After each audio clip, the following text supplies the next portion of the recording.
குழந்தையோட போட்டோ பார்த்திருப்பீங்க. இந்த குழந்தையோட பேர் வந்து வர்ணிகா ஸ்ரீ. இந்த குழந்தையோட ஊர் என்னன்னு பாத்தீங்கன்னா திருவாரூர் பக்கத்துல நன்னிலத்தை சேர்ந்த இந்த பொண்ணு வந்து 5 மாச குழந்தை தான். இந்த 5 மாச குழந்தைக்கு அதாவது ஒரு நோய் வந்து என்ன நோய் அப்படின்னு பாத்தீங்கன்னா முதுகெலும்பு தசை நார் வலுவிழப்பு நோய் அப்படிங்கிற மாதிரி இந்த நோய் இருக்கு. இந்த நோய்க்கு வந்து இங்கிலீஷ் SMJ அப்படிங்கிற மாதிரி சொல்லுவாங்க. இந்த நோய் வந்து இந்த சின்ன வயசுல இந்த குழந்தைக்கு வந்தனால இதை வந்து காப்பாற்றுறதுக்காக ஹாஸ்பிட்டல் ட்ரீட்மெண்ட் கேட்கறதுக்காக போயிருக்காங்க.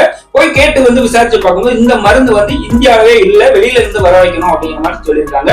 பெங்களூர்ல ஒரு ஹாஸ்பிட்டல் வந்து பிரைவேட் ஹாஸ்பிட்டல் வந்து பார்த்து அதை வந்து செக் பண்ணி கேட்கும்போது 16 கோடி அப்படி ஆகும். இவங்களுக்கு என்ன பண்ணனே தெரியாம இந்த குழந்தைய இந்த நோயிலிருந்து காப்பாற்றுறதுக்கு வந்து உங்களால முடிந்த உதவியை நீங்க செய்யுங்க. உங்களால முடிந்த உதவி சிறிய தொகையை வந்து இந்த அக்கௌண்ட் மூலமா நீங்க வந்து பணத்தை அனுப்பலாம். அனுப்புறதுக்கு முன்னாடி இந்த நம்பரை கான்டாக்ட் பண்ணி நீங்க பேசி நீங்க கேட்டுட்டு அந்த அக்கௌண்ட் டீடைல்ஸ் எல்லாமே அதுல இருக்கு, அதை மென்ஷன் பண்ணிருக்கு. அதை நீங்க பார்த்து நீங்க அக்கௌண்ட். இந்த வீடியோ தமிழக அரசு கவனத்திற்கு போகும் வரை ஷேர் பண்ணுங்க.